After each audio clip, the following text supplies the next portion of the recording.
I grew up in a city, and then at about 9 years old, we're moving in the countryside, surrounded with farms. And I was just, eager to help out, watching and picking stuff in the garden. So I think I got very lucky to get the right education, immense respect for product. So we are reversing to those natural way of farming. And I think in the last 10 years, that's something that's been developed so much in Southern California and Northern California as well. People want to know where their foods come from. People want to know who produced the food, which farmers, which growers.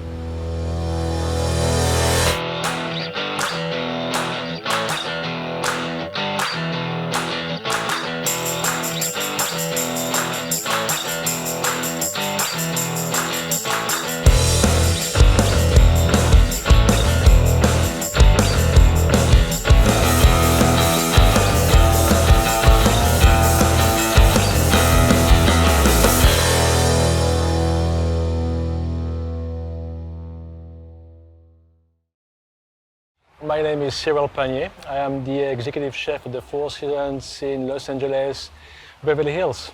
So Cyrille and I met some 12 years ago while we were both working at the Four Seasons in Las Colinas. A Frenchman with a Texas woman, an interesting combination. I was in the sales team, and I kept seeing this white chef hat popping into the sales office, and it was a few months later that all of a sudden I was invited to come around for a dinner party. So you never say no to a chef inviting you for a dinner party. So I went, and just like Cyrille does anything, it was a huge feast. I guess, the next few months we were dating, and it was when we were probably back in France for the first time that he felt comfortable letting me know that actually that first dinner party had been a complete setup, and it was just to try and win me over, which he did. I think very lucky to find the right match. So on most weekends, one of our favorite things to do is to go to the local farmers market, Mar Vista being one of the best ones in our vicinity. Farmers market that I'll go pretty much every Sunday or every other Sunday. So yesterday, one of the fishermen gave me a beautiful rockfish, and I'm going to find some vegetables, and then we'll see what's available to pair with that beautiful fish that we have. Gosh, usually Cyrille doesn't even know what he's going for. Half the time he just kind of looks at that and then a menu comes. Foraging is just like treasure hunting. We used to go to the field, we used to go to the forest, and all scatter and try to pick the right mushrooms. I was taught early on what to pick and not to pick. On our balcony at home, Cyrille has his little garden, and in his urban garden we have our little tomato plants, and you just water those little guys for days and months, and finally one little tomato grows. And when you pick that one tomato and you eat it, you really have a greater appreciation knowing how long that little guy worked to grow for you. So that's something I work on very hard to pass on to my family. And I taught my daughter Eloise early on, going foraging with me, recognize the mushroom, recognize the good one, the bad one, don't take the bad one, don't take something you don't know, but just picking those up, and just smelling the mushroom when they are so fresh. It's just, there's nothing like it.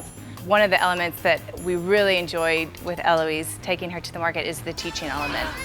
Wow, what did you find? Tomatoes and eggplant? Oh, you did a great job.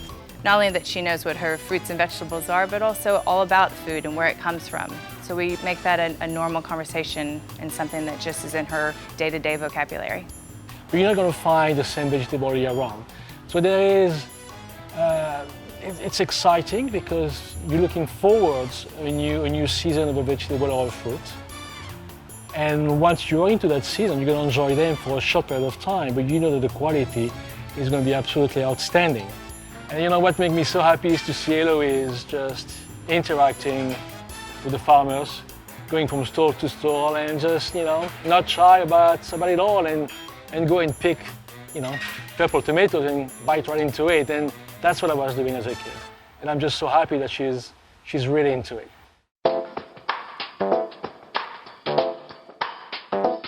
So family dinners at our place, probably I'd be willing to bet are a little bit more of a feast. So what we got, we picked up a bunch of, we got some eggplants, very cool, interesting eggplants. We got heirloom tomatoes that are just beautiful and juicy.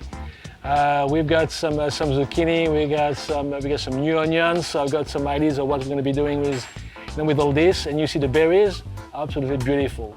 So we got strawberries, blackberries, raspberries, and blueberries. And we're probably going to make a pie with all this. And then we're going to play with some crudo as well, with all the raw fish and some different toppings for your lunch. So we're going to get ready, start preparing the food, and we'll be on our way for lunch very soon.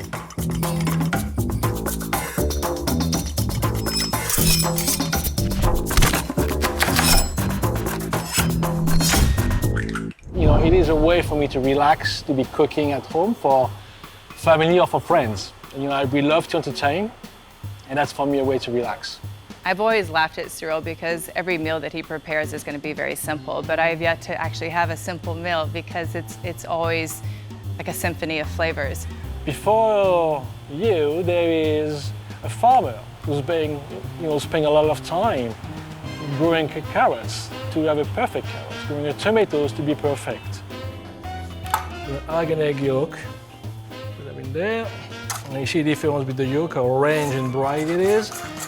That's your good farmer's market egg, okay? You're the last mile of that chain, but it's so important for you to respect all those guys, all those steps before that make that perfect food available to you, that perfect ingredient available to you before you actually change it a little bit and put it on the plate. Okay, so now we've got our vegetable tiao and our fish, le poisson. So there we go. Remove this. We're just going to finish that with a touch of lemon oil, a real touch. And this is what I do at home, and this is what I do at work. Crust is nice in color, golden color, but inside you can see it's all like rubbly. As Eloise has gotten older, she has really taken to wanting to help and thinking she knows how to do about everything in the kitchens. So what we're going to do... I know, we lined them up all around. Okay, then go for it.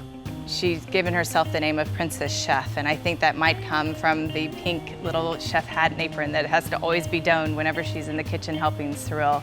We're not done yet. We're not done yet. No, we just started, so we're going to put some raspberry. It's going to be so good. Fantastic. The only issue is when Eloise is in the kitchen helping decorate the tart, which is her forte, she tends to inhale the berries quicker than Cyrille can get them on the tart. So we never quite know if the tart's going to be fully decorated or just have a few little berry accessories. Final touch, what are we doing? She cannot resist but to add a little gold flakes to it as well too, because every Princess Chef needs a little gold flake. Well done, Team Pannier. Super cool.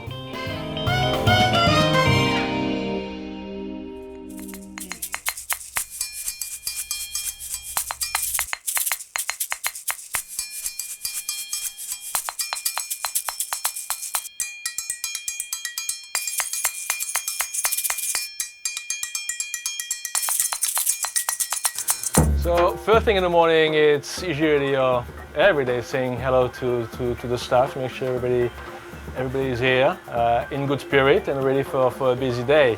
Morning, Drexter. Morning, Chef. How about you? About 30 arrivals this morning at 9 o'clock, so we're looking forward to it. Good. Breakfast not started yet?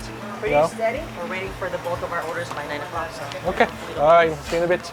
Everybody clock on time, make sure they've got their break, fixing the mixed punches. Juan, good morning. Good morning, Chef. How are you? Good, you okay? Yes, thank Yeah? you very much. Morning, ladies. Hi, Chef. I've got to manage a very busy operation. When that's all done, you're gonna get ready for breakfast because it's summertime, it's high occupancy. We got about 98 or 99% occupancy today. There is a juice menu, and we get one guy just making fresh juice all morning long. Same thing, yeah. Good. Thank you. The operation is 24 hours a day, so basically we have to cover all the shifts, including the overnight shifts. So we have to break down our 65 people crew into 4 different shifts. It's like solving or making a puzzle. You know, I've got about 65 people altogether. They all work in different areas of the kitchen, but then you have to cover vacation, you have to cover sick days and so on. So when that happens, you've got to start moving people around. I don't cook as much over here. I mean, you see this morning, I just go run around and fixing issues, fixing problems. Okay? She said we are starting to make food for the guys going very early. They can order from here. No. Okay. I'll deal with them. I'll deal with them. Yeah, no. I'll deal with it. Okay. I'll deal with it. You want me to go and help? Where is she? This is the meeting. It's 9 o'clock. Okay. Yeah, no, we're not doing this. I know, but I don't know why they're doing that. No, I'll deal with it. Okay. With 4 seasons, he's been with the company 20 years. He's been cooking for over 30. The connection with Cyrille was just this sense of loyalty and passion. Those are 2 traits of him that I think anybody that knows Cyrille would say that are just consistent with him. Quality is key for everything you do. All right, bon appétit, Wizzy. That's a culture. Unfortunately, that's just, you know, slowly being lost. And I'm working hard for people to understand what it takes. You know, for the young cooks to have that experience that I had when I was a young cook, and for my daughter to get that experience that I had when I was a kid.